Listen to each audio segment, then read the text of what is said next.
어느 청년이 호두나무 아래서 이러한 불평을 하고 있었습니다. 이왕 만드시는 거, 이 호두 열매를 좀 호박만큼 크게 만드셨으면 얼마나 좋았을까. 그러면 이 호두 하나만 있어도 고소한 맛을 실컷 즐기고 배불리 먹을 수 있었을 텐데. 그리고 이 청년은 호두나무 아래서 잠을 청했습니다. 얼마나 시간이 지났을까요? 청년은 갑자기 무엇인가 머리를 때리는 느낌에 잠에서 깼습니다. 주위를 둘러보니 아무도 없고 호두 열매 하나만 옆에 있는 것이 눈에 띄었습니다. 호두가 나무에서 떨어지면서 청년의 이마를 때렸던 겁니다. 청년은 아까 했던 불평을 바로 취소했습니다. 하나님, 죄송합니다. 이 호두가 호박만 했더라면 제 머리통이 박살이 났을 텐데 이렇게 작게 만드셨으니 감사합니다. 나를 불평하게 만들었던 일도 따지고 보면 감사의 조건이 될 수 있는 겁니다. 개그 콘서트 가운데 감사합니다라는 코너가 있습니다. 제가 인터넷에서 대본을 좀 적어왔는데 한 부분만 읽어보겠습니다.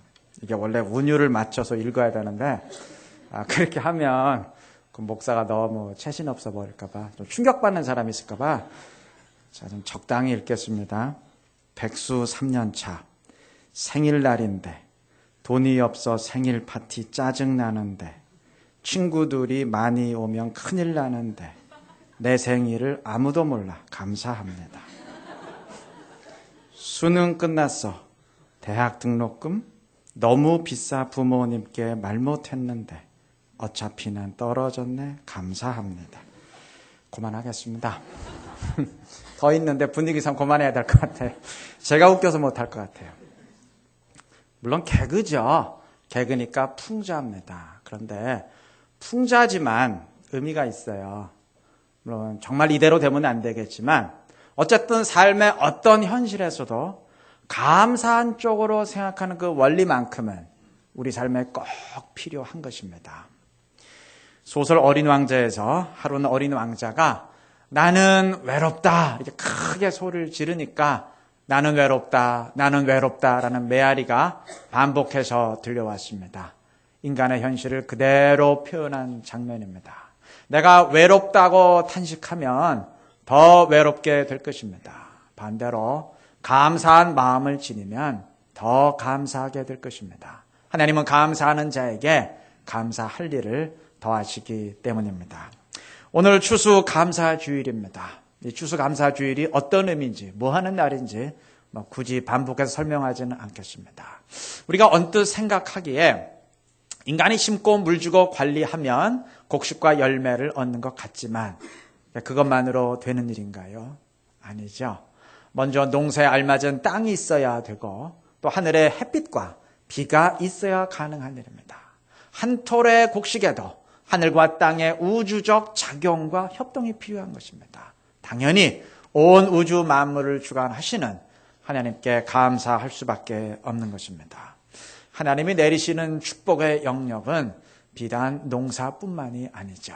사실 생각해보면 우리 삶의 모든 것이 다 하나님의 은혜요 축복입니다. 오늘 우리가 아까 불렀던 찬송 가사처럼 기쁨도 감사의 대상이지만 슬픔도 감사의 대상입니다. 힘겨운 고난의 삶 속에도 하나님의 특별한 뜻이 있기 때문입니다. 어거스틴이라는 중세 신학자가 이런 말을 했습니다. 탕자는 조금 배고플 때 쥐염 열매를 찾았다. 그러나 진짜 배고플 땐 아버지를 찾았다. 정말 아무것도 먹을 것이 없는 극한 상황이 사실은 아버지를 찾아가게 만들고 그것으로 인해서 회복되게 만드는 하나님의 축복이었던 것입니다. 우리의 삶 역시 마찬가지입니다. 정말 극한 상황이 올 수 있어요. 하나님이 나를 외면하시는 것 같아요. 그러나 나중에 보면 그것이 하나님의 축복이었음을, 감사의 조건이었음을 깨닫게 될 것입니다. 유대인 수백만 명이 학살당했던 수용소에 누군가 손톱으로 이러한 글귀를 새겨 놓았다고 합니다. 비록 태양빛이 우리에게 비춰오지 않지만 저기 태양이 있음을 나는 아노라. 비록 지금 내게 사랑이 느껴지지 않지만 저기 진실된 사랑이 있음을 나는 아노라. 비록 하나님께서 침묵하고 계시지만 나는 하나님이 살아 계심을 믿노라. 뭔가 의미심장하지 않습니까?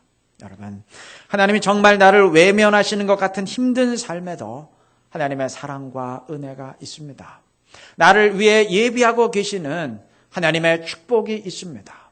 이러한 믿음이 있기에 모든 것이 합력하여 선을 이루게 하시는 하나님의 은혜에 감사할 수 있는 겁니다. 그러므로 감사하지 못한다는 것은 믿음이 없다는 말이고 하나님의 은혜를 깨닫지 못하고 있다는 말입니다. 항상 기뻐하고 범사에 감사하라는 말은 바꾸어 말하면 믿음을 지니고 은혜를 깨달으라는 말입니다. 주님에 대한 믿음을 지니시길 바랍니다. 그때 오늘 우리가 읽은 본문 말씀처럼 정말 범사에 감사하게 될 줄로 믿습니다. 로빈슨 크루소라는 그 소설을 아실 겁니다. 다 읽어보셨죠? 안 읽어봤어도 읽어보신 척 하십시오. 이 소설 안 읽어봤다면 좀 문제가 있습니다. 어릴 때 많이 읽어본 소설인데 이 소설에 보면 로빈슨 크루소라는 사람이 배를 타고 항해하다가 그 배가 난파당해서 무인도에 표류하게 됩니다. 구출될 희망이 전혀 없는 그 섬에서 로빈슨 크루소는 극심한 절망감과 우울증에 시달리게 됩니다. 그러던 어느 날 그는 자신이 처한 현 상황에 대한 대차 대조표를 만들고 좋은 점과 부정적인 면을 비교하다. 예를 들면 부정적인 점, 나는 외로운 섬에 내동댕이 쳐졌고 언제 이곳을 빠져나가리라는 기약이 없다. 긍정적인 점, 그래도 나는 살아남았다. 내 동료들은 전부 물에 빠져 죽었는데 나만큼은 살아남았다. 또 부정적인 점, 나에게는 몸을 덮을 만한 옷이 전혀 없다. 긍정적인 점, 그러나 나는 옷이 있어도 거의 입을 일이 없을 정도로 더운 곳에 와 있다. 이 비교는 양쪽이 다 사실인데 그는 결심을 합니다. 지금부터 내가 처해 있는 이 상황 속에서 나는 감사하고 행복할 수 있다. 나는 감사를 선택한다. 결심을 합니다. 이러한 선택이 결국 그를 파멸에서 구원하고 무인도에서 구출되게 만듭니다. 물론 이건 소설이지 실제 이야기는 아닙니다. 그런데 실제로도 이처럼 생각을 긍정적으로 하고 감사의 마음을 품는 것이 우리 신체에 유익이 되고 삶의 행복감을 증진시키게 된다고 합니다. 긍정심리학의 창시작격인 마틴 셀리그만이라는 사람이 쓴 책에 이러한 내용이 있습니다. 의사들이 수녀원의 수녀들을 대상으로 그 인간 수명에 영향을 미치는 요인들을 연구를 했습니다. 수녀원의 수녀들은 공동생활을 하기 때문에 먹는 것도 동일하고 하루 일과도 동일하고 또 사회 경제적 지위도 같고 또 의료보험 혜택도 하여간 같고 이렇게 모든 외부적 조건이 다 동일해요. 그런데도 수명과 건강에 있어서는 천차만별의 차이를 보이더라는 거예요. 그러니까 도대체 그 이유가 뭘까? 분명 외부적 여건 때문은 아닌데 똑같으니까. 그러면 그게 무슨 타고난 체질 때문일까? 아니면 유전 때문일까? 또 다른 요인 때문일까? 조사를 했더니 그 원인이 감사하는 마음에 있었다고 합니다. 연구진들이 이들이 쓴 글을 분석해 보았어요. 그랬더니 이들 가운데 행복하다, 감사하다 이렇게 라고 늘 표현하는 사람은 90% 이상이 85세 이상 살았다고 합니다. 반면 그러한 마음 없이 무미건조한 정서를 지녔던 사람은 불과 34%만이 85세 이상 살았다고 합니다. 이런 식의 조사 결과는 너무 많아서 굳이 인용할 필요도 없습니다. 이젠 일종의 상식이 되었습니다. 감사한 마음을 지닐 때 인간의 몸과 마음에 유익이 되도록 하나님이 그러한 법칙을 정하신 겁니다. 그래서 요즘은 세상도 감사의 위력에 대한 의학적인 데이터들을 마구 쏟아내면서 감사하자, 감사해야 행복할 수 있다 많이 강조합니다. 세상이 이렇게 말하니까 우리도 감사해야 된다. 좀 그 얘기 하자는 건 아닙니다. 제가 하고 싶은 얘기는 하나님의 은혜를 모르는 세상도 이렇게 감사하자 강조를 하는데 하물며 하나님의 은혜를 받고 그 은혜를 깨닫는 우리가 당연히 감사해야 되지 않겠습니까? 세상의 일에 감사하고 인간에 대해 감사할 때도 이처럼 유익이 있다고 세상이 강조하는데, 하물며 온 천하 만물을 창조하시고 지금도 그것들을 운행하시고 준행하시는 하나님께 감사할 때 얼마나 큰 축복과 유익이 있겠습니까? 힘든 환경으로 인해서 감사하지 못한다면 물론 그 힘든 환경도 문제지만 사실 그것 때문에 감사하지 못하는 것, 그게 더 큰 문제입니다. 이 탈무드의 말처럼 하나님은 감사하지 않는 자에게 따로 재앙을 내리시지 않습니다. 아니, 내리실 필요가 없습니다. 감사하지 못하는 것보다 더 큰 재앙은 없기 때문입니다. 근데 이 말은 뒤집어 말해도 사실입니다. 감사하는 것보다 더 큰 축복은 없습니다. 하나님은 감사하는 자에게 계속 감사한 일을 더해 주시기 때문입니다. 오늘 본문 말씀처럼 범사에 감사할 수 있기를 바랍니다. 그렇게 할 때 우리가 더 많은 그 축복의 조건들을 받아 누리는 신실한 그리스도인들이 될 줄로 믿습니다. 폴 트루니에라는 아주 유명한 심리학자가 있어요. 이 사람이 비밀이라는 제목의 책에서 이러한 이야기를 합니다. 시어머니를 모시고 사는 한 가정이 있었는데 하루는 시어머니가 며느리를 도와주기 위해서 그 세탁물을 꺼내 말리고 다림질을 했습니다. 그 다음에 그것을 하나하나 개켜서 며느리 방에 들어가서 그 며느리 방의 옷장에 가지런히 쌓아 주었습니다. 그러면 퇴근 후에 그것을 보고 그 시어머니의 자상함에 감격해 며느리의 모습을 상상하면서 가슴 뿌듯해했습니다. 그런데 정작 그것을 본 며느리의 반응은 전혀 달랐습니다. 며느리는 시어머니가 자기 방에 마음대로 드나들고 옷장문을 여닫는 것을 극히 언짢아했고, 시어머니 역시 며느리의 이러한 그 뜻밖의 반응에 기분이 굉장히 나빴습니다. 이때부터 고부간의 갈등과 대립의 골이 깊어지기 시작했습니다. 시어머니는 절대 며느리에게 해를 끼치려 한 것이 아니고 선한 마음에서, 선의에서 한 것인데 왜 이런 결과가 나왔을까요? 폴 트루니에는 이렇게 진단을 합니다. 며느리에게 자신의 방과 옷장은 단순한 공간이 아니었습니다. 시어머니와 한 지붕 아래 살아야 되는 그녀는 자신의 방에 들어갈 때 비로소 진정한 쉼과 안식을 누릴 수 있었고 그녀 자신과 대면할 수 있었습니다. 이를테면 그녀에게 자신의 방과 옷장은 곧 그녀 자신이자 인격이었던 겁니다. 이러한 며느리의 입장에서는 시어머니가 그 방에 마음대로 들어가고 그 방의 옷장을 열어 제치는 것은 곧 자신의 존재와 인격을 깡그리 무시하는 것이었습니다. 만약 시어머니가 그 세탁물을 며느리 방에 들어가서 옷장에 넣어두는 것이 아니라 거실에 테이블 위에 놓아두었더라면 며느리는 그 자상함에 감사했을 겁니다. 여러분, 이것은 비단 고부간의 관계에만 국한되는 것은 아닙니다. 어떤 관계든지 사랑한다는 이유로 미주알 고주알 다 참견하고 간섭한다면 그건 속박이자 집착이지 사랑은 아닐 것입니다. 그래서 폴 트루니에는 사랑이란 상대가 홀로 간직하거나 지키고 싶어하는 공간 혹은 비밀을 보장해 주는 것이다. 그렇게 정의를 내립니다. 자, 그런데 인간 관계에서만 이럴까요? 하나님과 우리의 관계는 어떨까요? 임마누엘 되신 하나님께서는 우리와 항상 함께해 주십니다. 그런데 만약 주님이 눈에 보이는 모습으로, 눈에 보이는 형체로 우리와 함께해 주시면 어떻게 될까요? 우리는 얼마 가지 못해서 일거수일투족을 감시당한다는 느낌에 질식하게 될 것입니다. 그런데 주님은 우리와 함께 하시되 눈에 보이지 않는 성령님으로 우리와 함께 해주십니다. 우리와 함께 하시면서도 우리에게 자유로운 의지를 주셔서 각자가 고유한 자기 나름대로의 삶을 살아갈 수 있도록 배려해 주십니다. 함께 하지 않아도 버린 것이 되고 함께 해도 속박이 될 뻔했는데 성령님을 통해 함께함으로 사랑을 베풀어 주시는 겁니다. 여러분, 하나님의 사랑은 십자가 사건으로 끝난 것이 아닙니다. 그가 나와 함께 해주시는 방식 역시 그의 사랑의 표현이고 우리는 그로 인해서 또한 감사하게 되는 것입니다. 이뿐만이 아니죠. 또 기도는 또 어떻습니까? 지난주 어느 일간지에 실린 칼럼의 내용입니다.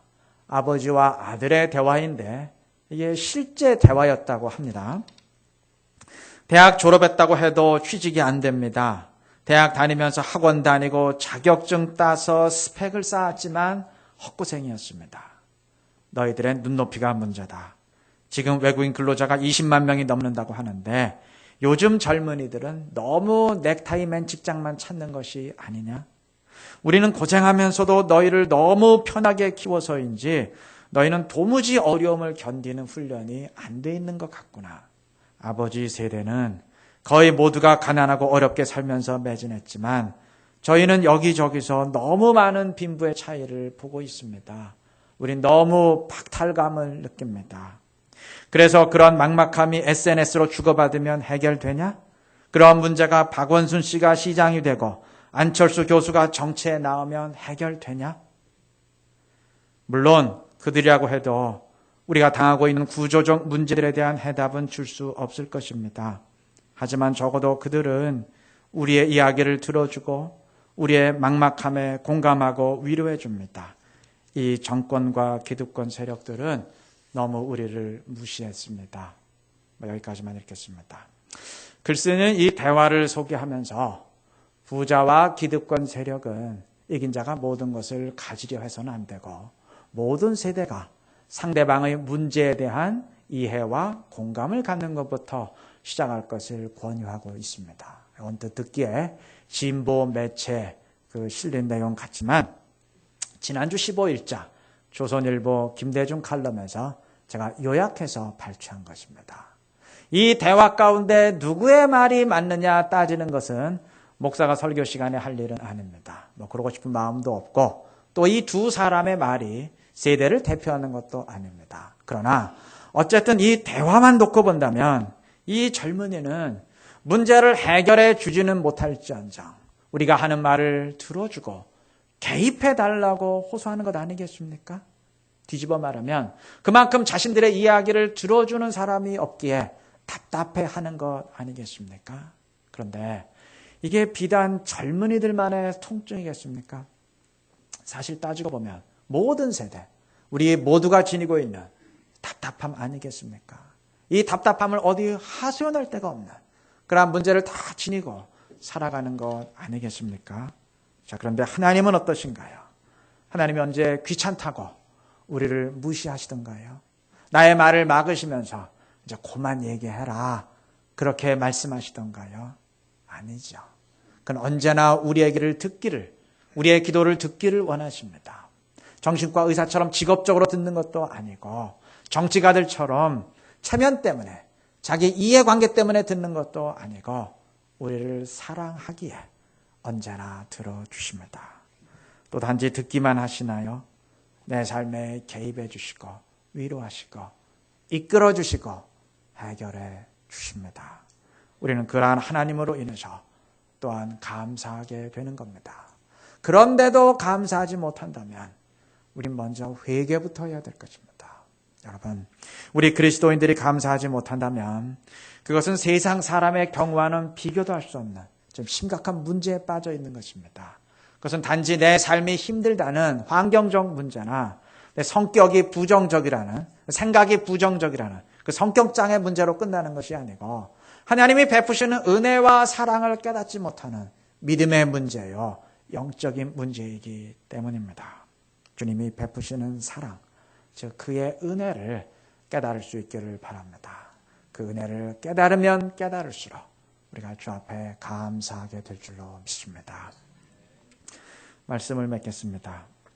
피너츠라는 미국의 신문 연재 만화에서 스누피는 가족 모두가 추수감사절 식사를 즐기는 것을 보고 푸념을 합니다. 참고로 여기 스누피는 강아지입니다. 가족 모두가 칠면조 요리를 즐기는데 보통 추수감사절에 칠면조 먹잖아요. 가족 모두가 추수감사절 식사로 저렇게 맛있는 칠면조 요리를 즐기는데 나는 이게 뭐람? 겨우 개밥만 주다니. 그러면서 스누피는 계집 위에 올라가서 곰곰이 생각에 잠깁니다. 그러다 어느 순간 번뜩 깨닫고 이렇게 말을 합니다. 그래, 이 정도면 참 감사한 거야. 칠면조로 태어날 수도 있었는데 말이야.